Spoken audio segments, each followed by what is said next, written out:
সন্তান ফুলসিরাতের কিনারার মধ্যে আল্লাহ তাআলার কোরআন তেলাওয়াত করার জন্য।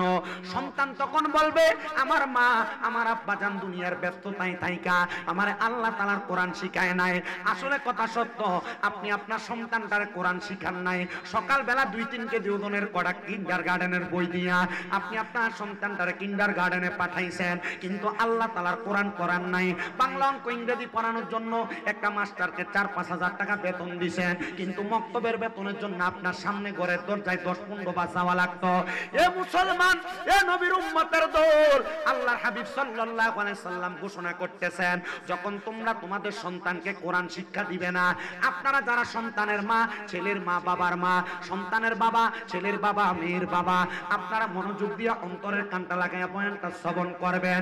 ওই মা বাবা সন্তানকে কোরআন শিক্ষা না দেওয়ার কারণে সন্তানকে যখন ফুলসিরাতের কিনারে প্রশ্ন করা হবে, এ সন্তান আল্লাহ তাআলার কোরআন তেলাওয়াত করো, সন্তান তখন আপনি বাবাকে দোষ দিবে, সন্তান তখন আপনি মাকে দোষ দিবে। কারণ কি? কারণ কি? সন্তান তখন বলবে, আমার আব্বাজান আমারে কিন্ডারগার্টেনে পাঠাইছে, আমার আব্বাজান বিদেশ থাকার কারণে ব্যস্ততায় আমার আব্বা আমারে কোরআন পড়াইতে পারে নাই, আমার আম্মা জান সকালবেলা সন্তানের শরীর নষ্ট হয়ে যাবে মনে কইরা ঘুম থেকে উঠায় নাই, বড় আদর যত্ন করে ঘুম পাড়ায় রাখছে। ওই সময় ওই সন্তানের বাবাটাকে বলা হবে, এই সন্তানের বাবার সামনে দাঁড়াও, সন্তানের বাবার হাতগুলো এবং পাগুলো একসাথে করা হবে, ওই হাতগুলা ফুলসিরাতের রাস্তার পারের এক পারে দেওয়া হবে, সন্তানের বাবার পাগুলা ফুলসিরাতের আরেক পারে দেওয়া হবে। ওই সময় বলা হবে, এর সন্তান তুমি তোমার বাবার বুকে পাড়া দিয়া ফুলসিরাতের রাস্তাটা পার হও, কেন তুমি কোরআন শিখতে পারো নাই, আর তোমার আব্বা কেন তোমার কোরআন শিখায় নাই।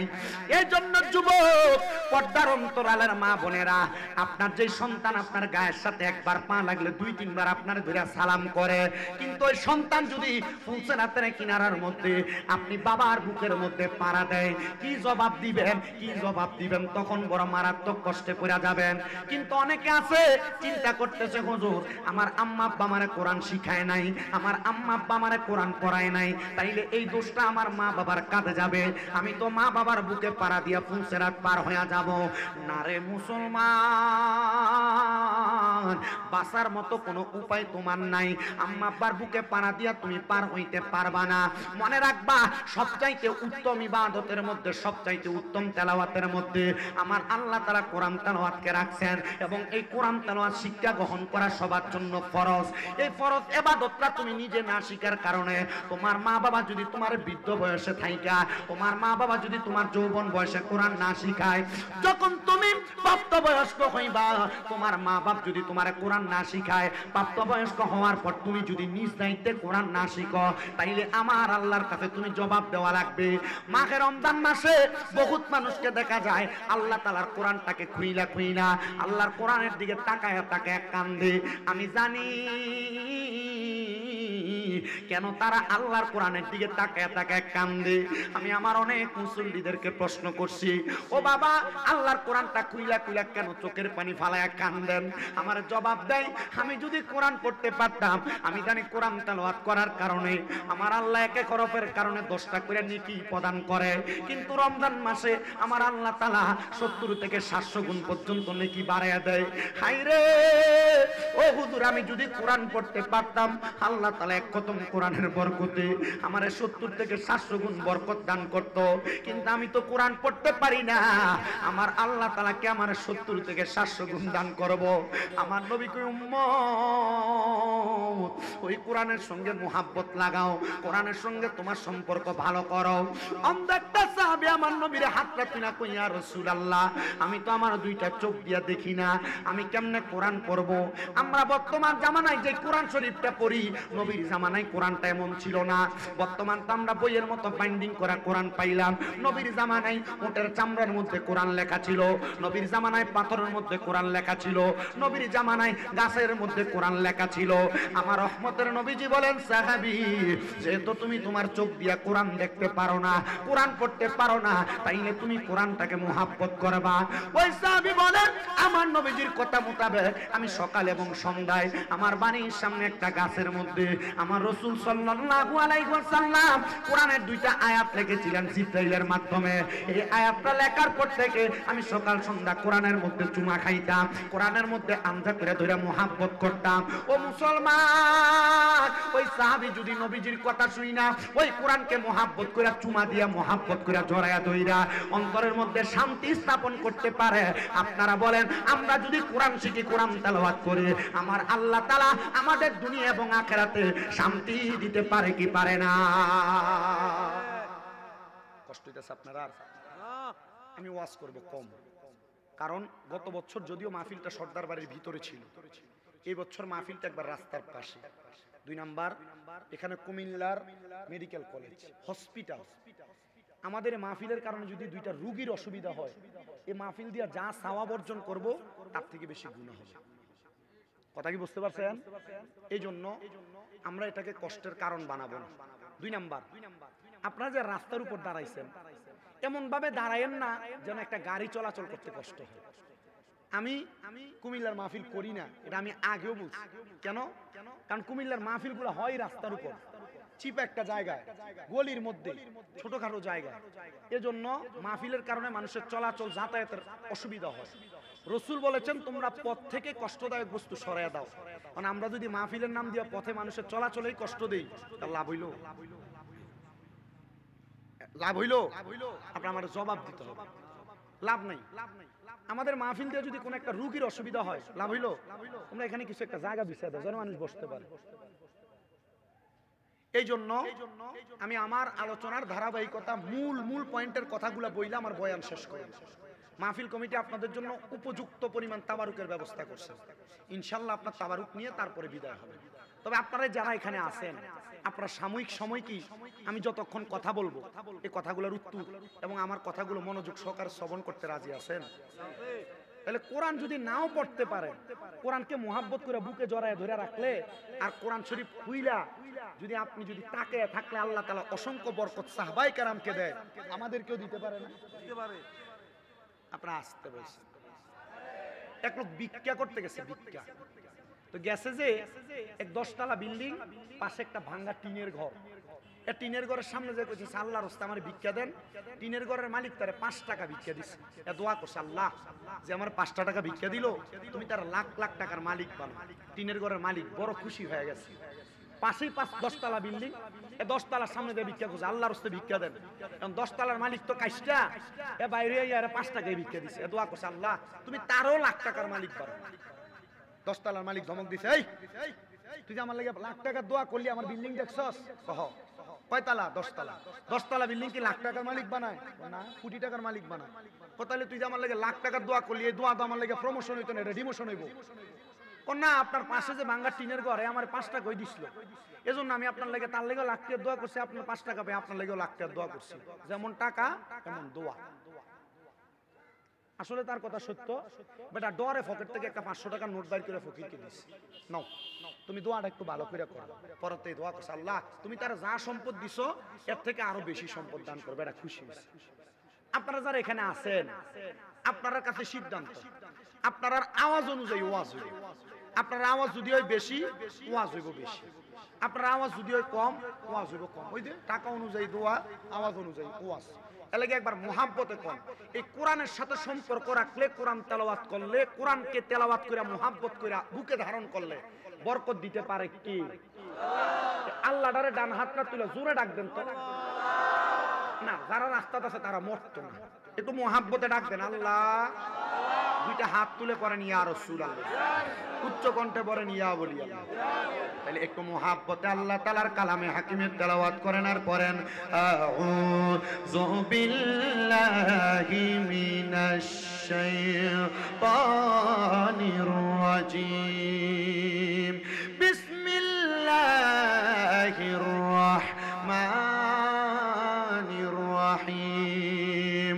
ওয়াকরনা في بيوتكن ولا تبرجنا تبرج الجاهلية الأولى وقال تعالى في كلامه المجيد وفي فرقانه الحميد واعبدوا الله ولا تشركوا به شيئا وبالوالدين إحسانا وقال في حديث الشريف عن أم سلمة قالت رسول الله صلى الله عليه وسلم قال رجل من بني سلمة فقال يا رسول الله هل بقي من بر أبوي شيء أبرهما به بعد موتهما قال نعم الصلاة عليهما والاستغفار لهما وإنفاذ أحدهما وصلة الرحم التي لا تصل إلا بهما وإكرام صديقهما أو كما قال عليه الصلاة والسلام وقال في رواية الحديث قال النبي صلى الله عليه وسلم في رواية الحديث أبو داود قال رسول الله صلى الله عليه وسلم رضا الرب في رضا الوالدين سخط الرب في سخط الوالدين أو كما قال عليه الصلاة والسلام وقال في شان حبيبه ومحبوبه ومعشوقه مخبرا وآمرا إن الله وملائكته يصلون على النبي يا أيها الذين آمنوا صلوا عليه وسلموا تسليما اللهم صل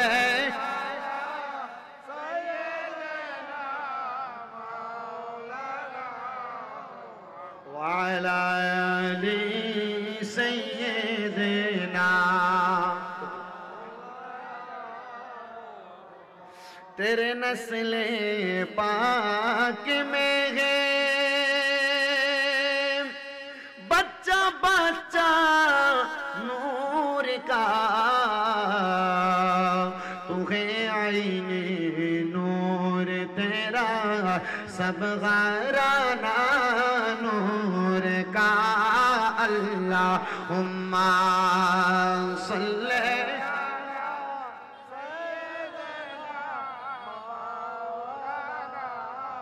मुहम्मद वाला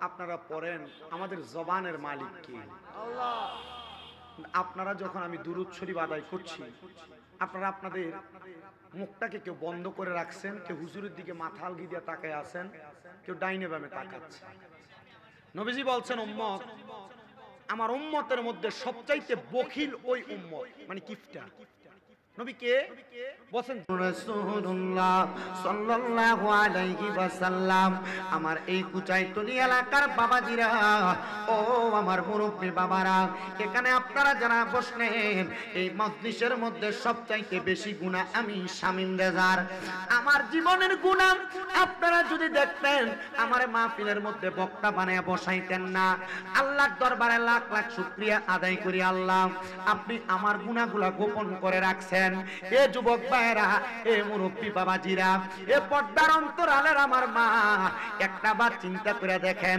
আমরা তো জীবনে অনেক গুনাহ করলাম লুকিয়ে লুকিয়ে গুনাহ করলাম গোপনে গোপনে গুনাহ করলাম আমরার গুনাহের খবর আমাদের সন্তান জানে না আমরার গুনাহের খবর আমাদের বাবা জানে না এ মুরব্বি বাবা একটা বার চিন্তা করে দেখেন আপনার জীবনের গুনাহের খবর যদি আপনার সন্তান জানতো আপনার বাবা বলে পরিচয় দিত না কোন সন্তানকে খাওয়ানোর জন্য কোন সন্তানকে লালন পালন করার জন্য আপনি আপনার জীবনটারে নাশ করে দিলেন যে সন্তানকে খাওয়ানোর জন্য মিথ্যা কথা বইলা ইনকাম করলেন ওই সন্তানের কাছে কাল হাসরের ময়দানে একটা নেক আমলের জন্য যাবেন সন্তান আপনার দিক থেকে মুখটা ফিরিয়ে নিবে সন্তান বলবে আপনাকে আমি চিনি না এ বাবা যে স্ত্রীর জন্য দামি কাপড় কেনার জন্য দামি সুন্দর সুন্দর পোশাক দেওয়ার জন্য আপনি মিথ্যা কথা বইলা হারাম পথে ইনকাম কই কইরা, নামাজ চাইরা, রোজা চাইরা আপনি আপনার স্ত্রীটাকে সুন্দর করে লালন পালন করলেন, ওই স্ত্রী আপনার মরণের পরে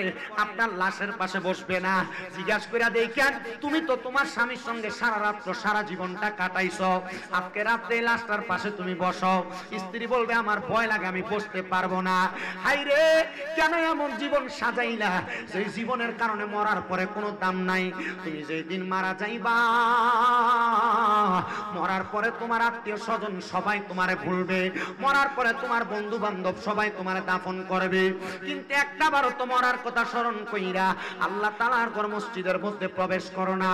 একটা বারও তো আল্লাহর কথা স্মরণ কইরা, মরার কথা স্মরণ কইরা দুনিয়ার খারাপ কর্মকাণ্ড ত্যাগ করো না। কবে মরবা এই কথা যেহেতু তোমার জানা নাই, এখনো তুমি গুনার সাগরের মধ্যে হাবুডুবু খাইতেছ। এ মুসলমান, এই গুনার কারণে তুমি আমার আল্লাহর কাছে আটকা পড়া যাইবা। এই জন্য রহমতের নবী বলতেছেন, উম্মতের দলেরা, দুনিয়ার জমিনের মধ্যে তোমরা যতদিন পর্যন্ত বাইচা থাকবা তোমরা বেশি বেশি মরণের কথা স্মরণ করবা। আবার হযরতে আনাস ইবনে মালিক রাদিয়াল্লাহু তাআলা কোন হাদিস শরীফ পড়া দেখলাম, তিনি বলতেছেন যে ব্যক্তি দৈনিক 20 বার মরণের কথা স্মরণ করবে, ওই দিন যদি ওই ব্যক্তিটা মারা যায়, ওই মরণটা তার জন্য শহীদের মর্তবা হবে। হায়রে আল্লাহ, কত মানুষ মারা যায়, 3.5 হাত মাটির ঘরে মানুষটারে শোয়া দেয়। আমি কোন সময় মরবো আল্লাহ, মরার আগে আমার ঈমানটা পাওয়া যাবে নি। এ মুসলমান, এই কথা চিন্তা কইরা কইরা তুমি একটু কান্দো না। এই জন্য তাসেক সুরে সুরে লিখতেছে, আমার মরণের কতদিন বাকি আমি জানিলাম না গো আল্লাহ, মরণের কতদিন বাকি, আমার মরণের কতদিন বাকি আমি জানিলাম না গো আল্লাহ, মরণের কতদিন বাকি। আর রাইলা শিয়া যেদিন হস্তে দিবা দড়ি, তখন আমার মন পাকি করবে লুকা চুরি, আমি বুঝিলাম না গো আল্লাহ, মরণের কতদিন বাকি, আমার মরণের কতদিন বাকি আমি জানিলাম না গো আল্লাহ, মরণের কতদিন বাকি। আর হায়াত হইল হাতে বাইরে, মৌত হইল পায়ে, যেই জায়গায় যার মরণ লেখা সেই জায়গায় সে মরে, আমি বুঝিলাম না গো আল্লাহ, মরণের কতদিন বাকি, আমার মরণের কতদিন বাকি আমি জানিলাম না গো আল্লাহ, মরণের কতদিন বাকি। আর 40 দিনের আগে বাইরে মৌতের নিশানি, আজরাইলা শিয়া নিবে হাতে দিয়া, আন্দিয়া আমি জানিলাম না গো আল্লাহ, মরণের কতদিন বাকি, আমার মরণের কতদিন বাকি আমি জানিলাম না গো আল্লাহ, মরণের কতদিন বাকি। মুসলমান, কোন দিন তুমি মারা যাইবা দেখছুনি খবর লইয়া? এই কুচাই তলির কত মানুষ মারা যায়। অনেক মানুষ মারা যাওয়ার সময় বিছানার মধ্যে প্রস্রাব পায়খানা কইরা দেয়। অনেক মানুষ মারা যাওয়ার সময় জিহ্বার মধ্যে কামড় দিয়া মারা যায়। অনেক মানুষ মারা যাওয়ার সময় নাকে মুখে দিয়া রক্ত বাইর হইয়া মারা যায়। কই একদিন তো মসজিদের ইমাম সাহেবরে জিগাইলা না, হুজুর মানুষ কেন এত কষ্ট পায়া মারা যায়? মানুষ কেন মরার সময় বিছানার মধ্যে প্রস্রাব পায়খানা কইরা দেয়? এই মরণ বালা মরণ না, এই মরণ বালা মরণ না। বলো হুজুর বালা মরণ কোনটা? বালা মরণ আর খারাপ মরণ, এই দুই মরণের কথা আমি আপনাদের কাছে শোনাইমু। মাহফিল কমিটি আমার সাবজেক্ট দিয়েছে দুইটা, 1 নাম্বার নারীর পর্দা, 2 নাম্বার মা বাবার খেদমত। আমি আপনার মরণের কথা স্মরণ করায়া তারপরে আমি আমার ধারাবাহিক আলোচনাটা রক্ষা করব অল্প সময়ের মধ্যে। ও মুসলমান, মুসলমান, মানুষ যখন ইন্তেকাল করে, ইন্তেকাল করার 40 দিন আগে আল্লাহর ফেরেশতা আজরাইল আইসা তার বাড়ির সামনে ঘোরাফেরা করে। ওই আজরাইলটা আসার পরে যখন তার মৃত্যুর সমতুল্য একটা গাছ আছে, যেই গাছটার নাম হলো সাদরাতুল ইয়াকিন, লামকানের আল্লাহর বাড়ির কাছে, ওই সাদরাতুল ইয়াকিনের মধ্যে আপনার আমার হায়াতের এক একটা পাতার মধ্যে এক একজনের নাম লেখা। ওই পাতাটা যখন ছিঁড়া পইরা যায়, ওই পাতাটা ছিঁড়া পড়ার সাথে সাথে আপনার হায়াতটা শেষ হয়ে যায়। তখন আজরাইল আপনার বাড়িতে আসার আগে আল্লাহ তাআলা দুইজন ফেরেশতা আপনার বাড়ির সামনে পাঠায়।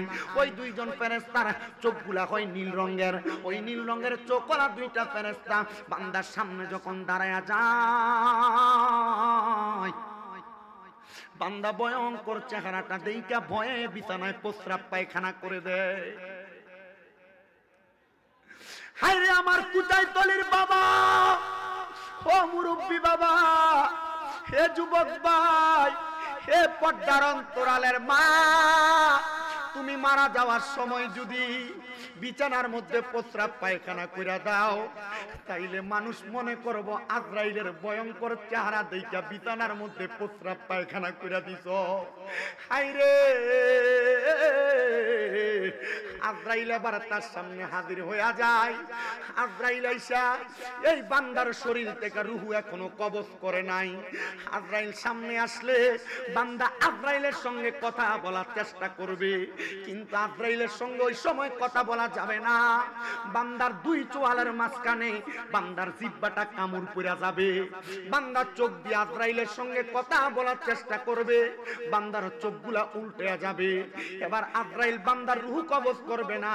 রুহু কবজ করার আগে আজরাইলের ডান হাতের অংশটা বান্দার বুক বরাবর রাখবে।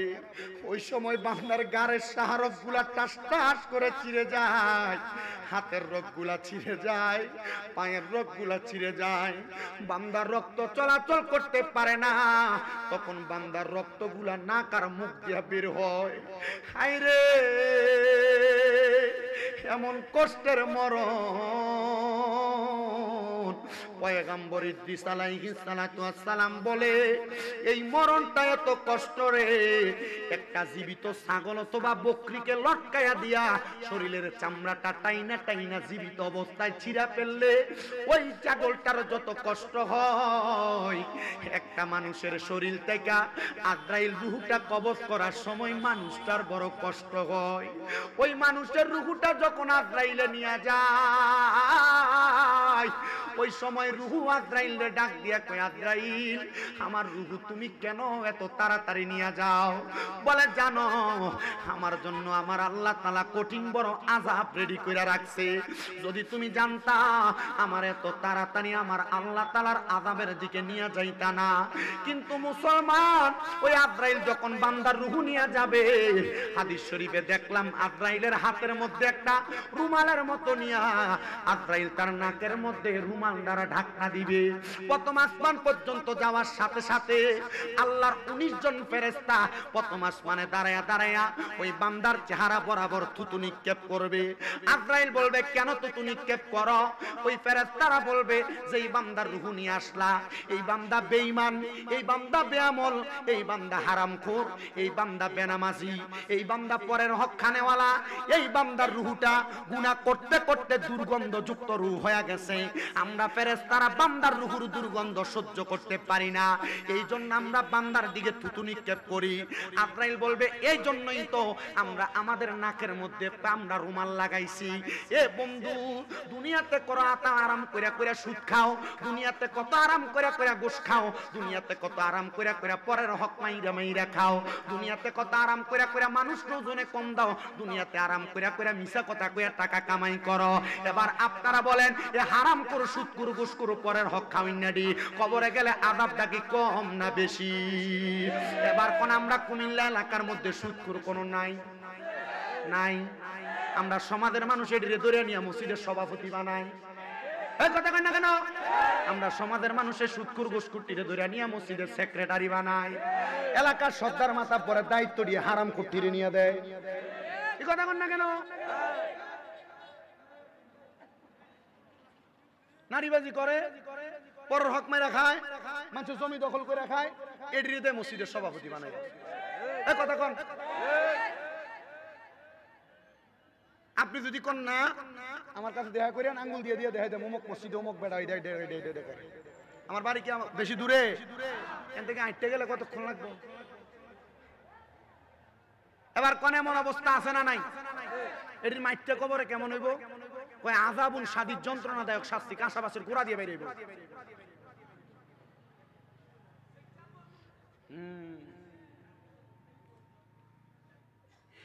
এই মরণ বড় কষ্টের মরণ রে ও না আবার আমরা সমাজে নামাজও পড়ে শুধু খাই এমন কিন্তু বহুত আছে ইমাম সাহেবের ফ্যাশন দিয়ে আল্লাহু আকবার আল্লাহ না করুক এদিন ইমাম সাহেবের ওযুটা ভাঙে গেছে তার যদি নিয়ে সামনে দেয় ওই যে বিয়ের মতো সৌদি আরব থেকে যাইছে লম্বা জুব্বা পরিন না সামনে নিয়ে দিলে তো বেটা সেজদা চলে ভাগবো কথা কয় না তো আর এটা যদি একদম সাধনে বইবে লম্বা লম্বা কথা কয় কুসাই তুলি বাজারের মেডিকেলের মুরগা দেশি আর বড় মাছটাতে দিন আইয়ে এ বেটা দেখবেন সামনে দিয়ে কিনে কারণ হারাম কথা কয় না তো নাই নাই নাই আল্লাহ আমরারে বোঝার তৌফিক দান করুক কিফটামি করে আমিন আরো জোরে কোন আমিন এ মুসলমান এ নবীর উম্মতের দল এই ব্যক্তিটারে কঠিন শাস্তি দেওয়ার পর যখন আমার আল্লাহ তাআলার আসমানের দিকে নিয়ে যাওয়া হবে ফেরেশতারা কি স্বাগতম জানাইবো না থুতু দিব এই মরণ দিয়া লাভটা কি এই মরণ বড় কষ্টের মরণ এই মরণ বড় আযাবের মরণ রে এই মরণ বড় মারাত্মক মরণ এবার মরণটা দেওয়ার পরে বান্দার রূহ যখন উপরে নিবে বান্দার জন্য আসমানের দরজা বন্ধ সামনে পেছনের দরজা বন্ধ বলে বান্দার ঠিকানা কোথায় বান্দার ঠিকানা হইল ফি নারি জাহান্নামা খালিদিনা ফিহা বান্দার ঠিকানা হইল জাহান্নাম একদিন দুই দিন না আজরাইল যখন রূহটা নিয়ে রাখবে সর্বনিম্ন এই বেনামাজি হারাম খোরটারে আমার আল্লাহ তাআলা 3000 বছর আগুনে পুরাইবো আমরা তো জানি কবরে প্রশ্ন করব মান রাব্বুকা ওয়া মান দীনুকা ওয়া মান হাদার রাসূলুকা ওয়া মান নাবিয়ুকা জিনা দুনিয়াতে হারাম কাম কইরা যাইবা কবরে প্রশ্ন করবে যারা হারাম কুর পরের হক মাইরা খামিন না এদিকে কবরে প্রশ্ন করতো না ডাইরেক্ট নিয়া সর্বনিম্ন 3000 বছর আগুনে জ্বালাইবো দুনিয়ার 50000 বছর আখিরাতের মাত্র একদিনের সমান ও মাগো এমন কঠিন আযাব আপনারে দিব কেমন আযাব দিব জানো 3000 বছর আগুনে পুরাইবো হুজুর 3000 বছর কেমনে আগুনে পুরাইবো আগুনে পুরাইলে তো 1 মিনিটে শরীর পুইরা আঙ্গার হয়ে যাবে না না না 1 মিনিটে শরীর পুইরা আঙ্গার হবে না 1 মিনিটে শরীর পুইরা আঙ্গার হওয়ার পর আবার আপনার দেহ আগের মতো বানিয়ে দিবে জাহান্নামের আগুনের রং তিনটা 1 নাম্বার লাল 2 নাম্বার সাদা 3 নাম্বার কালা কালা রঙের লাল রঙের আগুনের মধ্যে 1000 বছর জ্বালায়া আগুনের রংটা বানাইবো সাদা ওই সাদা রঙের আগুনে 1000 বছর জ্বালায়া আগুনের রং বানাইবো কালা কালা রঙের আগুনের মধ্যে পুরানের পরে বান্দাকে তাকাসুর নামক একটা জায়গাতে দাঁড় করানো হবে আপনারা যদি কোনো অন্যায়ের জন্য টানা 3 ঘন্টা মারার পর যদি আপনারা কিছু বলার সুযোগ দেয় তখন আপনি কি করবেন আমারে মাফ করে দেন ঠিক না কিন্তু বান্দা তখন মাফ চাইবে না বান্দার সুযোগ দিবে এ বান্দা বলো কি বলবা বান্দা তখন তার মুখ দিয়ে 3 বার বলবে পানি পানি পানি বলে 3 বার চিৎকার করবে সাহাবায়ে কেরাম ডাক দিয়া কই নবী গো ও দয়ার নবীজি তাদের কি তখন পানি দেওয়া হবে তাদের কি তখন পানি দেওয়া হবে ও বন্ধুরে আমার নবী ডাক দিয়া কয় হ্যাঁ পানি দেওয়া হবে ওই পানিটা কেমন পানি সাহাবায়ে কেরাম ডাক দিয়া কয় নবী গো ওই পানিটা কেমন পানি নবী যখন এই কথা বলে নবীজির মসজিদে নববীর ভিতরে 70 মতান্তরে 72 জন আহলে সুফার সদস্য ছিল আমার নবী কয় এই পানি দুনিয়ার পানির মতো না এই পানি হইল অন্যান্য জাহান্নামীদেরকে জাহান্নামের আগুনে পুরায়া যেই রক্তপুঁজগুলা নিচে পড়ছে ওই রক্তপুঁজগুলা গরম লোহার একটা পাত্রের মধ্যে করে বান্দাকে দেওয়া হবে নবী গো এই পানি কেমন পানি হাদিস শরীফ কয় পানির নাম হলো তিনাতুল খাবাল এই তিনাতুল খাবাল বান্দাকে দেওয়া হবে বান্দা হারাম তো বালা কইরা খাইছে এবার এই পানি পান করো হুজুর এই পানি কি বান্দা পান করবে এই পানি কি বান্দা খাইবে হ্যাঁ হ্যাঁ বান্দার পিপাসার কারণে তরল কোনো পদার্থ না পায়া বান্দা পানিগুলা বান্দার জিহ্বায় ঢাইলা দিবে বান্দার জিহ্বাটা সহ পেটের নাড়ি বুড়িগুলা মুছায়া বান্দার পায়খানার রাস্তা হইয়া বাইর হবে কেন রে তুমি হারাম খাও কেন তুমি পরের হক খাও কেন ওজনে কম দিয়া চলো কেন মিথ্যা কথা কইয়া ব্যবসা করো করো, কেন নামাজ পড়ো না, কেন রোজা রাখো না, কেন পরের হকের প্রতি লোভ করো? কবরে গেলে তো এমন আযাব পাইবা, যাদের জন্য হারাম টাকা ইনকাম করে তুমি তোমার সংসার চালাও, তারা তো তোমার কবরে একবার বাঁচাইবে না। এ বাবা, এ নবীর উম্মতের দল, এ আশিক রাসূল বাবারা, এই কঠিন কথা শুই না নবীর মজলিসের মধ্যে 40 জন সাহাবায়ে কেরাম বেহুশ হইয়া পইরা গেছে। আমার নবী কয়, সাহাবীরা তোমরা এই কবর শুই নাই না কামলা, এই সবর খুই নাই না তোমরা বেহুশ হয়ে গেলা? তোমরা কি জানো না আমার আল্লাহ তাআলা বলেছেন, ইন্নাল্লাযীনা আমানু ওয়া আমিলুস সলিহাতি উলাইকা হুম খায়রুল বারিয়া, নিশ্চয়ই যারা ঈমান আনে, নিশ্চয়ই যারা নেক আমল করে, এরা হইল দুনিয়ার সবচাইতে ভালো মানুষ। যারা ইমানদার তারা হারাম খায় না, যারা ইমানদার তারা পরের হক খায় না, যারা ইমানদার তারা কোনোদিন দুনিয়ার জমিনে কোনো কুকর্ম করে না। হুজুর বুঝতে পারলাম, তাইলে এই লোকগুলা ভালো লোক। সাহাবায়ে কেরাম কয়, নবী গো এই লোকগুলার অবস্থা কেমন হবে? আমার আল্লাহ কেমন পুরস্কার দিবে? আমার নবী ডাক দিয়ে কয়, আল্লাহর কোরআন থেকে জাযাউহুম, আল্লাহর পক্ষ থেকে জাযা দেওয়া হবে, পুরস্কার দেওয়া হবে, উপঢৌকন দেওয়া হবে। ইনদা রাব্বিহিম, আল্লাহর পক্ষ থেকে, ইনদা রাব্বিহিম, আল্লাহর পক্ষ থেকে জান্নাতু আদনিন, ওই পুরস্কারের নাম হলো জান্নাতুল আদন, তাজরি মিন তাহতিহাল আনহার। ওই জান্নাত এত সুন্দর, এত সুন্দর, ওই জান্নাতের নিচে দিয়ে একটা নহর প্রবাহিত হয়। নবী গো কেমন নহর প্রবাহিত হয়? আমার নবী কয়, ওই নহরের মধ্যে পানি থাকবে 4 প্রকারের। 1 নাম্বার ইন্না আতাইনা কাল কাউসারের পানি, যাদের অন্তরে আল্লাহ নবীর মোহাব্বত থাকবে তারা ওই কাউসারের পানি পান করবে। 2 নাম্বার, ওই নদীর মধ্যে পানি থাকবে দুনিয়ার জমিনের মধ্যে সারাবান তাহুরা, ওই সারাবান তাহুরা তারা পান করবে যারা কোনোদিন নেশাগ্রস্ত হয় নাই, যারা কোনোদিন নেশা করে নাই, তারা ওই পানি পান করবে। 3 নাম্বার পানি থাকবে জান্নাতের দুধ, ওই জান্নাতের দুধ তারা পান করবে যারা কোনোদিন দুনিয়ার জমিনে পরের হক লোভ কইরা খায় নাই। আর 4 নাম্বার জান্নাতের মধু, জান্নাতের মধু তারা পান করবে যারা কোনোদিন মিথ্যা কথা বলে নাই, যারা কোনোদিন তাদের জবান দ্বারা গালিগালাজ করে নাই। আমার মুসলমান, আমার কুচাইতলির বাবারা, একটু অন্তরের কানটা লাগিয়ে শুনো। সাহাবায়ে কেরাম কয়, নবী গো ওই জান্নাতের মধ্যে আপনার উম্মতেরা কতদিন থাকবে? আমার নবী আল্লাহর কোরআন তেলাওয়াত করে শোনায়া দেয়, খালিদিনা ফিহা আবাদা, ওই জান্নাতের মধ্যে চিরস্থায়ী বাসিন্দা হয়ে থাকবে আবাদা, তারা বের হতে চাইবে না। আল্লাহর নবী গো তারা কারা? কয় যালিকাল, আল্লাহ নবী ডাক দিয়া কয় উম্মতের দলেরা, তারা হইল রাদিয়াল্লাহু আনহুম ওয়া রাদু আন, যাদের প্রতি আল্লাহ খুশি, যারা আল্লাহর প্রতি খুশি তারাই হইল সেই বান্দা। তারা কারা? কয় যালিকাল লিমান খাশিয়া রাব্বা, তারা আল্লাহকে সবচাইতে বেশি ভয় করে। এবার আপনারা কেউ জবান বন্ধ রাখবেন না, আপনারা বলেন আমাদের সবার সিনার মধ্যে, অন্তরের মধ্যে আল্লাহর ভয় আছে না নাই? কিন্তু নামাজ পড়ি না। আল্লাহর ভয় করে সবাই, করে না? আপনি আসতে কইতেছেন ভয় করেন নামাজ, তার মানে বোঝা যায় এটা মুখে মুখে, এটা অন্তরের কথা। তারা কারা? যারা মুখে একটা বলে অন্তরে আরেকটা, দুনিয়াতে অন্তরে একটা রাখে মুখে একটা বলে। আল্লাহর নবী ডাক দিয়া কয় তারা হইল মুনাফিক। নবী গো মুনাফিক, বুঝতে পারলাম না এই মুনাফিকের আচরণটা তাইলে এমন হবে। এই জন্য মুসলমান, মুনাফিকের আচরণ যেন তোমার মাঝে ফুইটা না ওঠে। আসেন আমি আমার আলোচনার ধারাবাহিকতা রক্ষা করি। বেঈমান তো কষ্ট পায় মারা যায়। সাহাবায়ে কেরাম যখন কান্দে, আমার নবী কান্দাইতেও পারেন, হাসাইতেও পারেন। আমার নবী ডাক দিয়ে কয়, সাহাবীরা বেঈমান বান্দা তো কষ্ট পায় মারা যায়, কিন্তু ইমানদার বান্দা যখন মারা যাবে, ইমানদারের কাছে আজরাইল আসবে 4 বার, কিন্তু রূহ কবজ করতে পারবে 4 বার আজরাইল আসবে ইমানদারের কাছে। কয়বার? আপনারা আসতে বলুন। আমি কিন্তু জিকির আজকার করি নাই, সময় বেশি ব্যয় করি নাই। আমি জাস্ট টাইম বলছিলাম 10:40 এসে মাইক ধরবো, মনে করছি যে না পারতাম না, মনে হয় 10:30 আগে এসে আমি পৌঁছে গেছি। যখন এখানে আসছি তখন 10:13 বাজে। তারাই না আমার বসাইয়া এরপর স্টেজে তুলছে। আমি এটুকু চিন্তা করছি যে আমাদের আজকের মাহফিলের যিনি অতিথি, বিশেষ অতিথি আক্তার ভাই, উনি কিন্তু অসুস্থ। আমি যে দৌলতপুরে যে ইউনিয়ন পরিষদের সামনে মসজিদে নামাজ পড়াই, আমার কাছে আমার সভাপতি কয়েকদিনই দোয়া চাইছে উনি যখন অসুস্থ। উনি তো আমাদের এলাকার সন্তান, ঠিক না? তা আমি চিন্তা করলাম যে উনি যেহেতু আসবে, কারণ একসাথে আসলে একসাথে কাজ শেষ করে উনি অসুস্থ মানুষ চলে যাবে, এরপর আপনারা নিয়ে যতক্ষণ বয়ান করি বয়ানটা করলাম।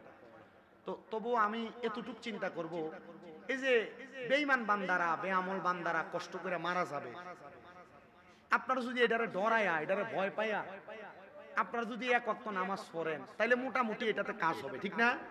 কিন্তু আমি ওয়াজ করে চলে গেলাম, আপনারাও এটারে আপনাদের মতো করে রাখলেন, মোটামুটি সুন্দর করে চললেন, কিন্তু নামাজ রোজা ইবাদতের কোনো দিকে নাই আপনি, তো এই ওয়াজ দিয়ে কোনো লাভ হবে? মনে করেন আপনি না, শুধু মাহফিল কমিটি বলেন, এলাকাবাসী বলেন, সবার কথা নামাজ এই মাহফিলের উদ্দেশ্য যেন হয় নিজেও পরিবর্তন হব, সমাজকে পরিবর্তন করব। কথা কোন না, আমরা সমাজের বাস্তব চিত্র হইল যে না বক্তা আনতে সুন্দর, গলার কণ্ঠ লাগবো সুন্দর। আমার কাছে তো খবর গেছে, আমি আগেই কইছি আমি কুমিল্লার মাহফিল গুলা থেকে একটু দূরে, আমি বাইরে বাইরে ঘুরি, আমার কাছে আগে গেছে এবার আমরা এলাকার মানুষ দো, এবার আমরা মাহফিল লেগে গেল টি আছে বেশি। আব্বা আমার কথা হইলো আমি টাকা চাই বেশি, এটা উদ্দেশ্য না, আমি টিয়াটা বেশি করে চাইজন আমার দাওয়াত না দেয়। আপনারা বুঝছেন বিষয়টা? আমি টিয়াটা চাইয়ে বেশি করে কোন আমার দাওয়াতটা না দেয়। এলাকার মানুষ আমি কিছু উচিত কথা কমু, উচিত কথা কইলে পরে কবার টেডি কি তাকো, কথা তো তারই কথা কন না কেন? এটা আমি শুনছি বহু, এই শোনার কারণে আজ পর্যন্ত এই পর্যন্ত আমি এলাকার মাহফিল দেওয়ার এই জন্য রাখিনি। আপনার কি অসুবিধা হইব? কারণ আমি হিন্দি আসা যাওয়ার পথে আপনার সাথে আমার দেখা হয়, সাক্ষাৎ হয়, সবাই মোটামুটি পরিচিত, যারা দূর থেকে আসছেন পরিচিত না। আমার মাদ্রাসাগুলো এখানে আছে না, 6-6টা মাদ্রাসা আপনাদের দোয়া, এদের নূরপুর সমনিতে যেটা এখন যেটা জমজমাট ভাবে গড়ে উঠছে, নূরপুর সমনিতে তাহফিজুল কোরআন ইন্টারন্যাশনাল হিফজ মাদ্রাসা, শাহপাড়া রোডের মাথাটায়, এটাতে যে পরিমাণ পোলাপান আছে, আজকে আসরের পরে মাদ্রাসায় ঢুকলাম, ঢুকার পরে দেখি মাগরিবের, আমার মাদ্রাসায় আবার মাগরিবের 25 মিনিট 20 মিনিট আগে পোলাপান খতনে খাসে গান পড়ে, 15 মিনিট খতনে খাসে গান পড়া, তখন এই পোলাপান দেখি ছোট ছোট লেত্রা বাচ্চা দেখি কান্দে, চোখের পানি বায়া বায়া পড়ে, ছোট ছোট বাচ্চা কান্না করে। আমি কইছি পোলাপান রে তোমরা শুধু দোয়া করবা আল্লাহ যেন সোনার বাংলাদেশের মানুষগুলাকে ঈমানের সাথে সহি সালামতে রাখে। আপনারা কখনো সুযোগ পাইলে আমার মাদ্রাসায় যাই দেখে আইসেন, আমার মাদ্রাসার বাচ্চাদেরকে আলহামদুলিল্লাহ অন্য 8-10টা মাদ্রাসা থেকে আমি আমার পোলাপানদেরকে খুব যথেষ্ট করে মানুষ করার চেষ্টা করি। বহুত মা বাপ অবজেকশন দিয়ে হুজুর আমার ফুতে মাদ্রাসায় পড়ে, কিন্তু ভাই তাইলে বাপরে সালাম দেন, আমারে সালাম দেন। আর আমার মাদ্রাসার পোলাপান এখনো বাপ মারে আজকে দিয়া যাইবেন, 3 মাস পর পোলা নিয়ে যাবেন, পোলা বাপ মা যদি সামনে আসলে ফাঁয়ে ধরে সালাম না করে তাহলে এই পোলার পড়াইতাম না আমি। আমার মাদ্রাসার পোলাপান ছোট যে বাচ্চাটা, এটাও তার মা বাপ তারা দেখতে আসলে পায়ে ধরে সালাম করে, সালাম দেয়। আমার মাদ্রাসার নুরানির পোলাপান গুলা এখনো পর্যন্ত জানাজার নামাজ পড়াইতে পারে। আপনি আর চেয়ে কি চান বেশি? আমি এদেরকে বলছি তোমরা দোয়া করবা। এজন্য আমি যদি কুমিল্লা মাহফিল নাও করি, আমি আপনাদের জন্য মন থেকে চেষ্টা করি দোয়া করতে, কবুল করার মালিক আল্লাহ। আল্লাহর কসম করে বলি, আমি 3 মাস হয় মক্কা মদিনা থেকে আসছি, ওই যে আমরা আপনাদের এলাকার কৃতি সন্তান কামরুল হাসান হুজুরের মাধ্যমে কিন্তু গেছি, উনি পাঠাইছিল। এই মক্কা মদিনা যায় আমি দোয়া করছি, আল্লাহ আমার এলাকা না শুধু সারা বিশ্বের যত মানুষ এখনো মক্কা মদিনা আসতে পারে নাই, আল্লাহ আপনি তাদেরকে মরণের আগে একবার মক্কা মদিনায় নিন। কেন দোয়াটা করছি জানেন? কারণ আপনার কুসাইতুলির মসজিদের ভিতরে 1 ওয়াক্ত নামাজ পড়লে 1 ওয়াক্তের সওয়াব পাবেন, কিন্তু মসজিদে নববীতে 1 ওয়াক্ত নামাজ পড়লে 50,000 ওয়াক্তের সওয়াব পাবেন। কুচাইতুলির মসজিদে 12 পাড়ার মসজিদে 1 ওয়াক্ত নামাজ পড়বেন, 1 ওয়াক্তের সওয়াব পাবেন, কিন্তু কাবা ঘরের সামনে যাইয়া 1 ওয়াক্ত নামাজ পড়লে 1 লক্ষ ওয়াক্তের সওয়াব পাবেন। আপনি এর চাইতে বেশি কি চান? 1 লক্ষ ওয়াক্ত নামাজ আপনি কমে পড়বেন, আর পড়বেন যে কবুল হবে এটার গ্যারান্টি কি? ঠিক না আব্বা? এজন্য টাকা পয়সা 2-3 লাখ এক লগে হইলে এক জায়গা দিয়ে একটা ব্যবসাদার করে এলাম, এখান দিয়ে একটু জায়গা কিনা রাখা দেয়, আমি কোনো দূর দরকার নাই। এই টাকা পয়সা একসাথে হইলে মাত্র বেশি না তো 1,35,40 হাজার টাকা হইলে মোমরা হজে যাওয়া যায়। মক্কা মদিনা যায় দেখে আসেন, অন্তরের শান্তি কি প্রশান্তি কি আপনি বুঝবেন। আমি মক্কায় যে কাবা ঘরের গিলাপটা ধরে ধরে দোয়া করছি, আল্লাহ এই কাবা ঘর শান্তির জায়গা, কত মানুষ আসতে চায় টাকা পয়সার লেগে আসতে পারেন, আল্লাহ তাদেরকে একবার মক্কা মদিনা আনেন। আমি দোয়া করে আসছি, আপনার কি শান্তির জায়গা আপনি গেলে বুঝবেন।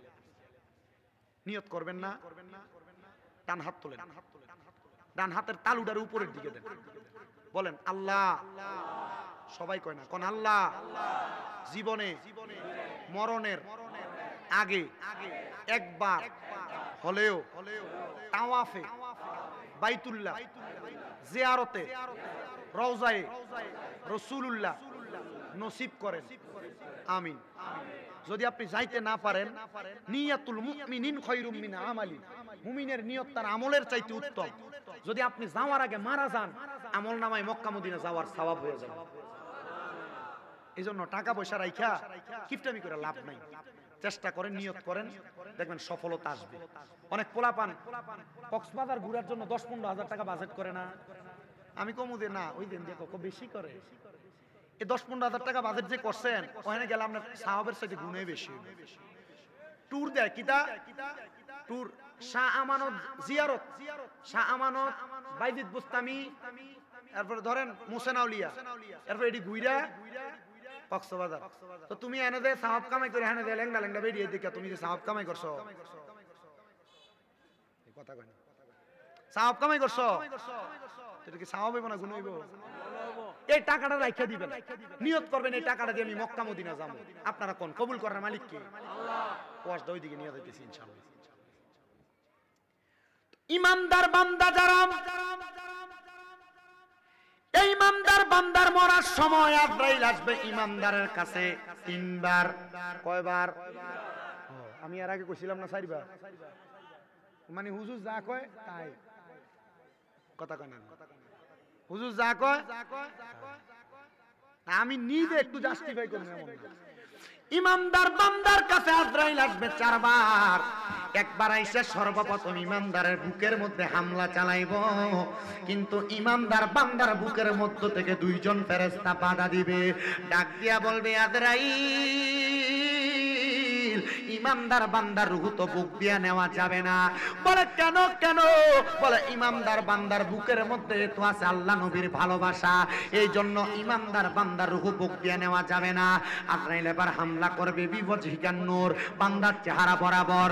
বান্দার চেহারা থেকে আওয়াজ আসবে বান্দা, কারণ ইমানদার বান্দা নামাজ পড়া সেজদা দিছে, বান্দার কপাল থেকে আওয়াজ আসবে আজরাইল, আমার রূহ তো তুমি কপাল দিয়া কবজ করতে পারবা না। বলে কেন? বলে বান্দা 5 ওয়াক্ত নামাজের সেজদা দিয়া আমার আল্লাহ তাআলার প্রশংসা, আল্লাহ তাআলা শুকরিয়া আদায় করেছে। এ মুসলমান, এবার বান্দার ডান দিকে হামলা করবে, বান্দার ডান দিক থেকে আওয়াজ আসবে আজরাইল, বান্দার ডান দিক দিয়ে তো রূহ কবজ করা যাবে না। বলে কেন কেন কেন রূহ কবজ করা যাবে না? কারণ বান্দার ডান দিকে আছে পিতা মাতার খেদমত, তখন বান্দারে বাধা দিবে আজরাইলকে। এবার বান্দার বাম দিক দিয়ে হামলা করবে, বান্দার বাম দিক থেকে আজরাইলকে বলা হবে আমরা বান্দার দান এবং সাদাকা, বান্দারে তোমরা রূহ কবজ করতে পারবা না। আজরাইল যায় আমার আল্লাহ তাআলার দরবারে দাঁড়াইবো, আমার আল্লাহ আদেশ করবে রে আজরাইল, বান্দা ইমানদার হওয়ার কারণে বান্দার রূহ এমন ভাবে নেওয়া যাবে না, কষ্ট দেওয়া যাবে না, এমন ভাবে রূহ কবজ করবা বান্দা যেন টের না পায়। বলে কেমনে কেমনে কেমনে গো? বান্দা কেমনে টের পাবে না? বলে বান্দা কিছুক্ষণ পর ইন্তেকালের আগে কালিমা পড়বে, বান্দার জবান দিয়ে কালেমার ধ্বনি বের হবে, ওই সময় বান্দার রূহ কবজ করবা। এবার বান্দার রূহ যখন কবজ করবে গো, বান্দার রূহ যখন কবজ করবে, বান্দার রূহ যখন কবজ করবে, আজরাইল ফেরেশতা বান্দার সামনে দাঁড়াইব, ওই বান্দা কালিমা তৈয়বা পড়বে, বান্দার মুখ দিয়ে যখন বাতাস বের হবে, আজরাইল বান্দার রূহটা কবজ করবে, বান্দা টের পাবে না, টের পাবে না। আর বেঈমান বান্দার শরীরের চামড়া চিরা চিরা নেওয়ার মতো কষ্ট পাবে, ইমানদার বান্দা টের পাবে না। ইমানদার বান্দা কেমন হালত হবে জানো? ছোট একটা বাচ্চা যদি তার মাথার মধ্যে হাত বুলে দিলে ছোট বাচ্চাটা যেমন ভাবে ঘুমায়া যায়, ইমানদার বান্দা তেমন ভাবে ঘুমায়া যাবে। বেঈমানের রূহ বলতে এত তাড়াতাড়ি নিও না, আর ইমানদারের রূহ ডাক দিয়া বলবে আজরাইল আমারে কেন এত তাড়াতাড়ি তুমি এত আস্তে আস্তে নিয়ে যাও? তুমি যদি জানতা আল্লাহ তাআলা আমার জন্য কত বড় নিয়ামত রেডি করে রাখছে, তাইলে তুমি আমারে আরো তাড়াতাড়ি নিয়ে যাইতা। হায়রে ও কুচাই তলির মানুষ, এমন ইমানদারের মরণ তোমার হইবনি, এমন ইমানি মরণ তোমার হইবনি, একটাবার তুমি চিন্তা করছো নি? ইমানদার বান্দার রূহ যখন আসমানের প্রথম দিকে নিয়ে যাবে, রহমতের ফেরেশতারা আহলান ওয়া সাহালান মারহাবান দুয়ুফুল্লাহ দুয়ুফুর রহমান বলে বান্দারে স্বাগতম জানাইবো। আর বেঈমানের বান্দারা জানে কি করছিল? হুতু মারছিল। আর ইমানদাররে স্বাগতম স্বাগতম জানাইবো।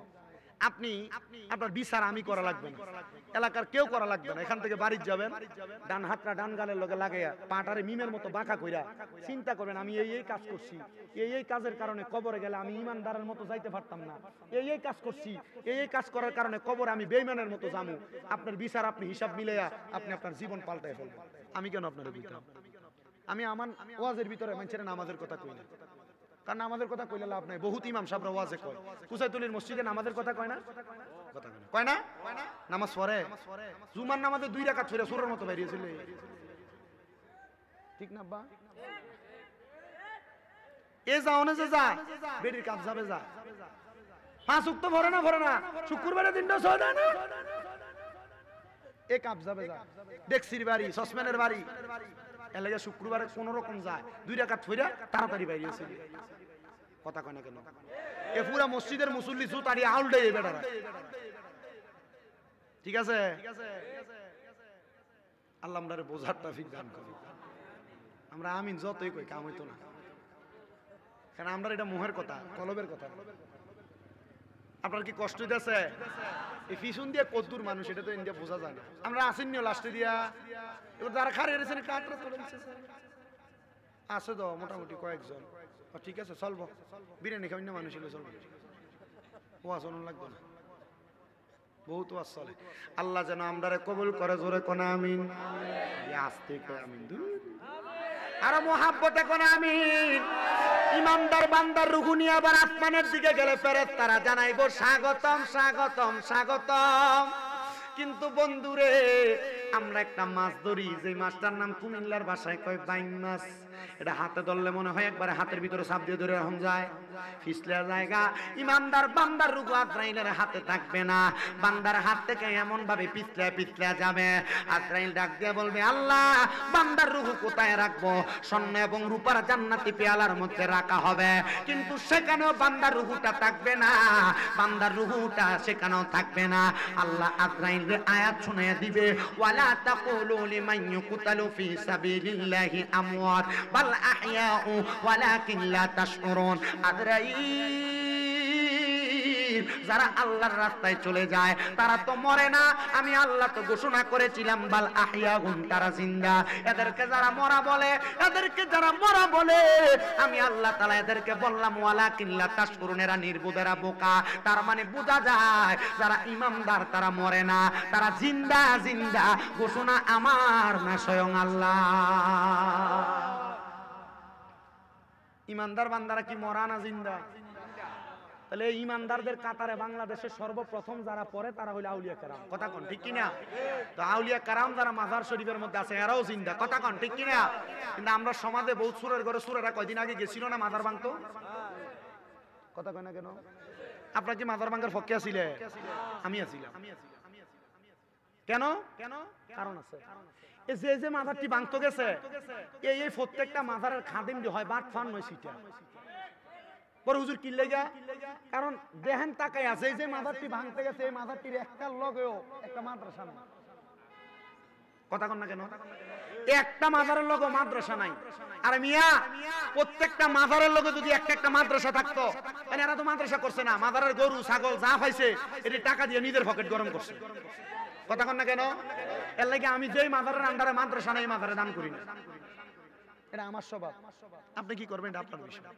আমি মাজারের বিরোধী না, মাজারের পক্ষে। কি কই শুনেন একটু মনোযোগ দিয়ে। এই মাজারের খাদেমরা যদি লোক একটা মাদ্রাসা বানাইতো, যদি মাদ্রাসার ভিতরে 200-300 ছাত্র থাকতো, যে ফকিন্নির পোলারা মাজার ভাঙতে গেছিল এই 200-300 ছাত্র যদি 200-300 লাঠি নিয়ে ধরে নিয়ে দিত, মাজার ভাঙার ক্ষমতা তার বাপেরা ছিল। এর লাগে আমি মাজার ভাঙার পক্ষে। মাজার যেনে আছে এনে একটা মাদ্রাসা লাগবে, কথা কন। মাজারে মানুষে যে দান করবো এই দানের টাকা দিয়ে 3 ফুলাফান পড়বো, তাই লইল মাদ্রাসা, কথা কন না কেন? আল্লাহ আমরা বুঝার তৌফিক দিক। আবার যখন মাজার ভাঙে তখন আবার আমি কইছিলাম মাজার যেহেতু ভাঙে উপরে ইটটি ভাঙে কি লাগে, মাজার যেহেতু ভাঙে মাজার আয় না। বান্দার রূহটাকে জিন্দায় অবস্থায় ইমানদাররে দেওয়া হবে। হে কুচাই তলির মানুষ, এই আমার কুচাইতলির বাবারা, এই আমার কুমিল্লা শহরের আমার যুবক বন্ধুরা, একটু মনোযোগ দিয়া শোনো। যেহেতু আমার পর্দার সাবজেক্ট দিছে, এ মুরব্বী বাবারা, তুমি তোমার বউডারে পর্দা করায়ো, তোমার মাইয়াডারে পর্দা করায়ো, তোমার কন্যাটারে পর্দা করায়ো, তোমার মারে পর্দা করায়ো, তোমার বোনরে পর্দা করায়ো। মনে রাখো, মা বোন বউরে বেপর্দা ঘুরাইয়া তুমি মরবা, কবরে গেলে শান্তি পাইবা মনে করছো? না না, মনে রাখো, মনে রাখো, এরা বেপর্দা চলার কারণে আল্লাহ তোমার কবরে আযাব দিব। বলে হুজুর কেন, কিভাবে আযাব দিব? আমি আপনাদের কাছে দামেস্কের একজন বড় আল্লাহর ওলির কথা শোনায়া দেই, যিনার নাম হযরতে ফতে আলী সুবহানী রহমাতুল্লাহ আলাই। এই ফতে আলী সুবহানী রহমাতুল্লাহ আলাই বলে, আমি মিশকাতুল মাসাবির কিতাবুস সালাত অধ্যায়ের একটা হাদিসের উপর আমল করি। হাদিসটা কি? নবীজি বলছেন, আমি প্রত্যেকদিন ফজরের নামাজ পড়ে সূর্য উদয় হওয়ার আগ পর্যন্ত নামাজের মুসল্লা ত্যাগ করতাম না। নবীজি কেন? বলে আমি সূর্য উঠার পরে 2 রাকাত নামাজ পড়তাম, ওই নামাজের নাম সালাতুল ইশরাক। মারহাবা। ওই নামাজের নাম সালাতুল ইশরাক।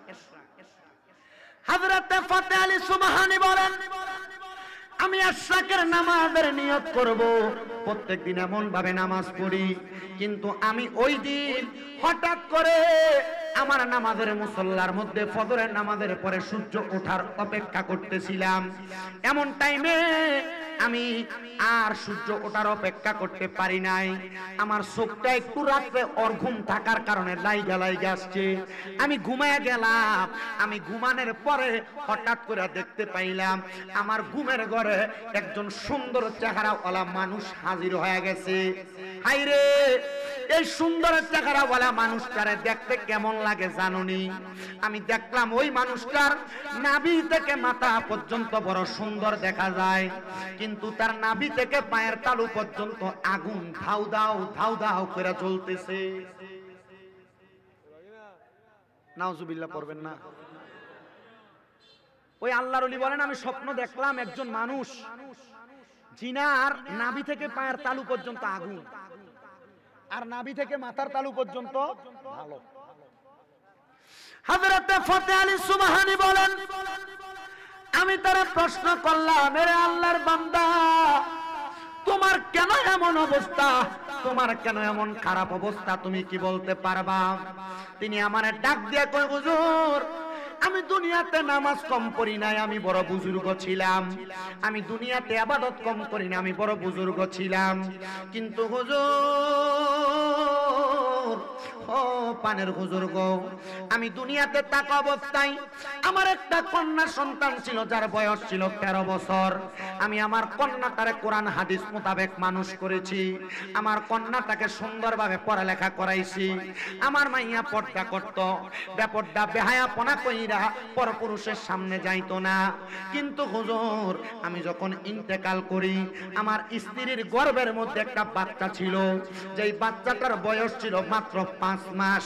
হুজুর, আমার ইন্তেকালের পরে ওই মাইয়াটা যখন জন্ম নিল, জন্ম নেওয়ার পর সে প্রাপ্তবয়স্ক, কিন্তু আমার প্রথম মেয়েটার মতো আমার দ্বিতীয় মেয়েটা হয় নাই। আমার মেয়েটা বড় উগ্র ছিল, বেপর্দা বেহায়াপনা কইরা ঘুরতো। আমার মেয়েটা বেপর্দা ভাবে চলাফেরা করে। এই জন্য আমার আল্লাহ তাআলা আমি আব্বার কবরের মধ্যে আমার মেয়ের কারণে আযাব দেয়।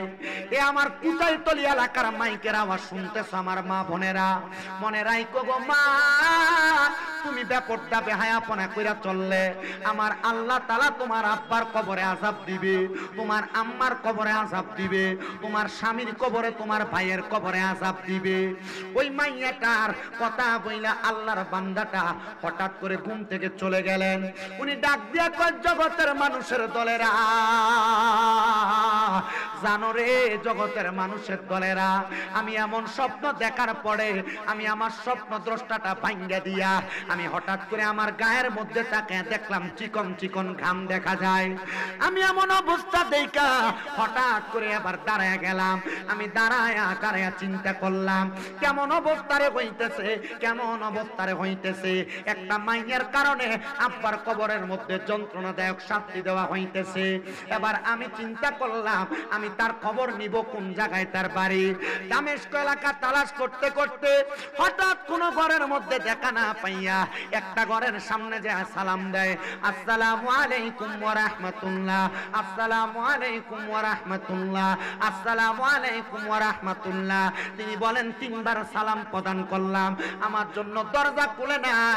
কিন্তু তৃতীয়বার আমার সালামের জবাব না দিয়া একটা মেয়ে বেপরোয়াভাবে বের হইয়া তার হাতের মধ্যে থেকে একটা পানির পাত্র থাইকা কিছু ময়লা পানি আমার গায়ের মধ্যে ফিকা মারছে, কিছু ময়লা পানি আমার গায়ের মধ্যে মেলাইয়া দিছে। আমি এইটা দেখা আমি মাইয়াটার দিকে তাকাইলাম আর বললাম, এমন মাইয়া যে মাইয়া আমার গায়ের মধ্যে এমন ময়লা দিছে, আল্লাহ তুমি তার হেদায়েত দান করো। উনি ওই ঘরের সামনে যে 3 বার সালাম দিছে। কয়বার? 3 বার সালাম দেওয়ার পর দরজা খোলে না, কিন্তু তৃতীয়বার দরজা খুলে ওনার গায়ের উপরে কি মারছে?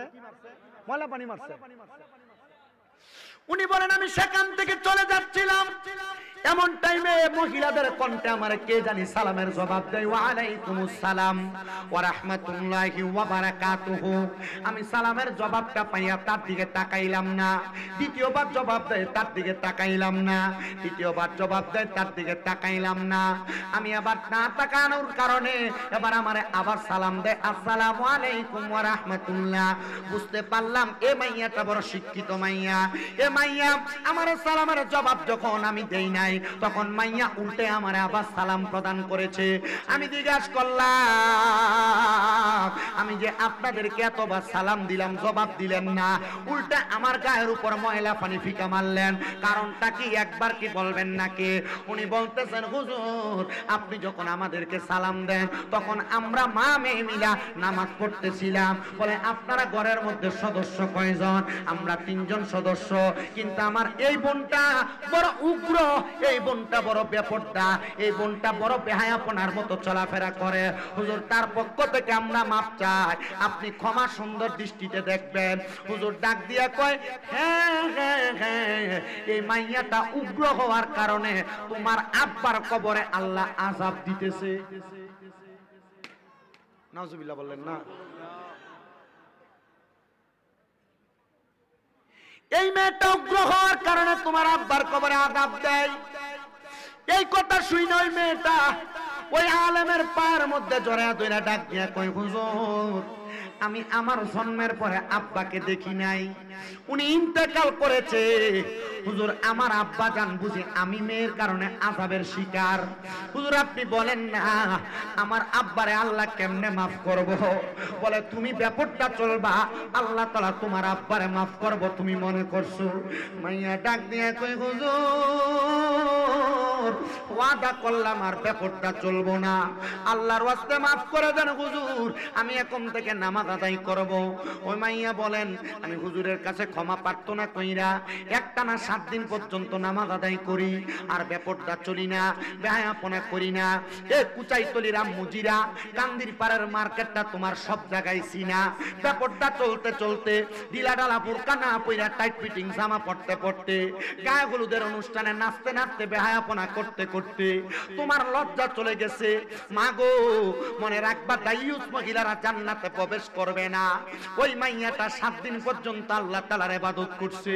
7 দিন পর্যন্ত ওই ফতে আলী সুবহানী নামক আল্লাহর বান্দার কাছে যায় ডাক দিয়া কই, হুজুর আপনার কাছে আমার করজোরে আবদার, হুজুর আপনি বলেন না আমার আল্লাহ তাআলা আমার আব্বারে মাফ করছেনি। হুজুর কয়, আমি জানি না, আমি শুধু স্বপ্ন দেখছি তোমার আব্বা জান কষ্ট পাইতেছে। এখানে অনেকে আছেন মা মারা যাওয়ার পরে মারে স্বপ্ন দেখেন, বাবারে স্বপ্ন দেখেন, দাদা দাদি আত্মীয় স্বজনদের স্বপ্ন দেখেন।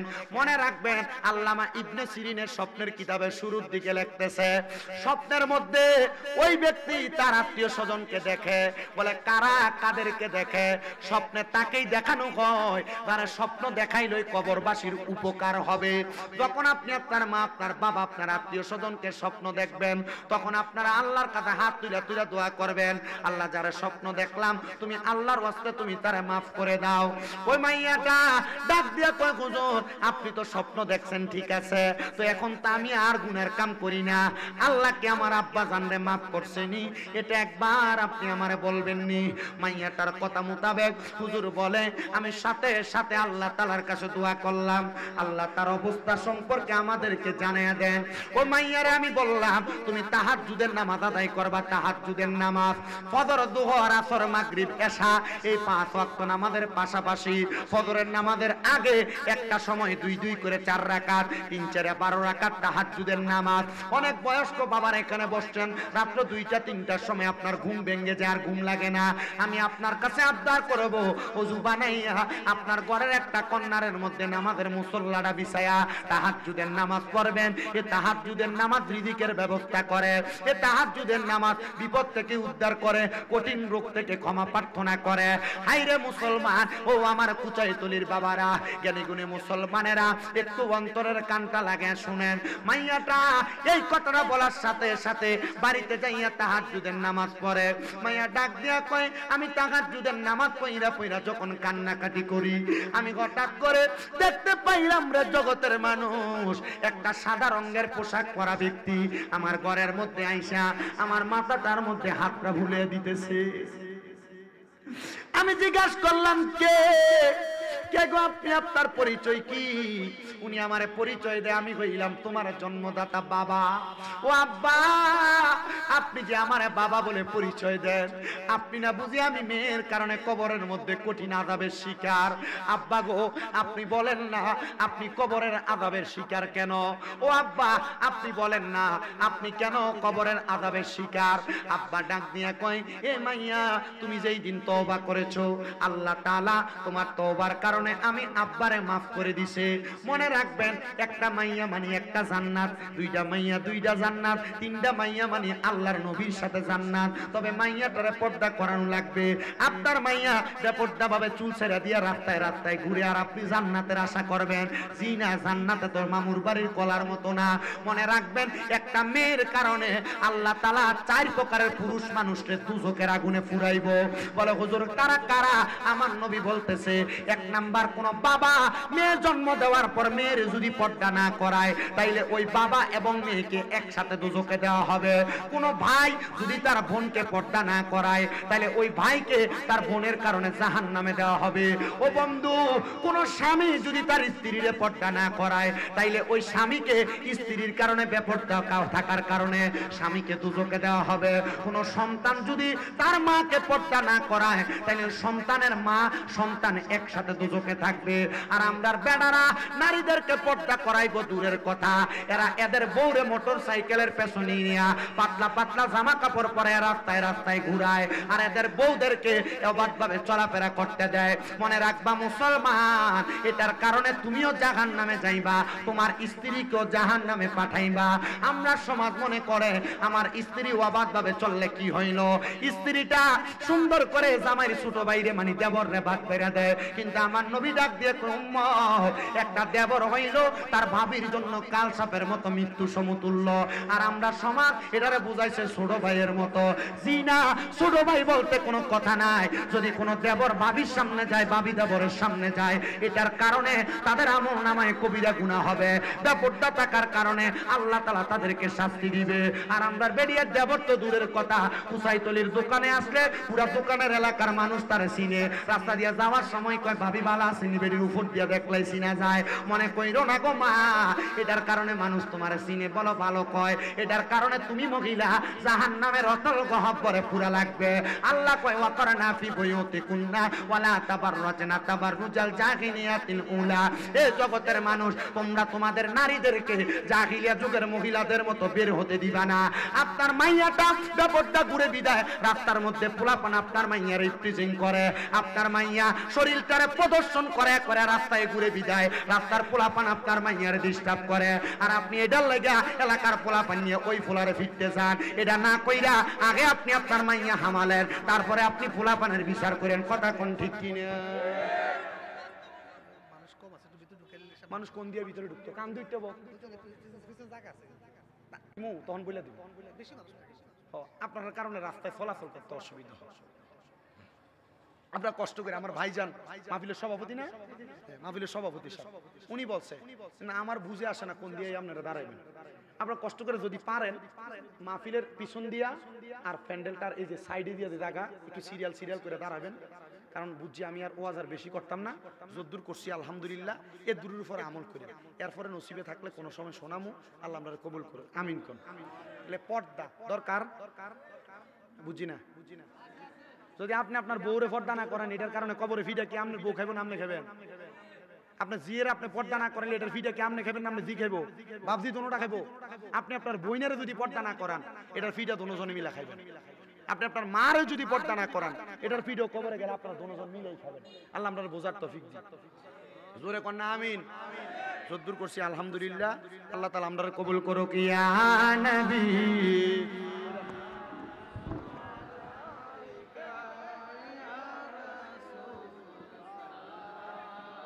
সবাই ভিতরে ঢুকে যাবে। ইয়া রাসূল